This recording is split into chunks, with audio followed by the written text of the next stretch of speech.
সকালের নাস্তা কিংবা বিকেলের অবসরে অনেকেই খাবার তালিকায় রাখেন ড্রাই ফ্রুটস ও মধু। নানা গুণের এই খাবারে আগ্রহ অনেকের।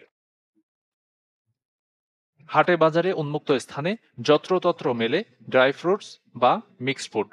কোষ্ঠকাঠিন্য দূর করা, ক্ষুধা নিবারণ, রক্ত স্বল্পতা থেকে মুক্তি, কোলেস্টেরল নিয়ন্ত্রণ, এমনকি দাঁত, হাড় ও চোখের উপকারের জন্য অনেকেই খেয়ে থাকেন এটি।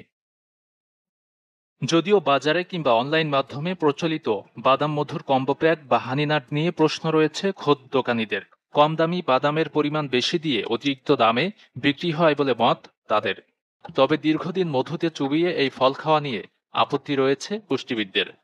মিক্সড ফুড খেতেও মানতে হবে নিয়ম, পরিপূর্ণ পরিষ্কার করেই রাখতে হবে খাদ্য তালিকায়। জটিল অসুখ অথবা শারীরিক নানা জটিলতায় ভুগছেন যারা, হানিনাট খেতে হতে হবে সাবধান।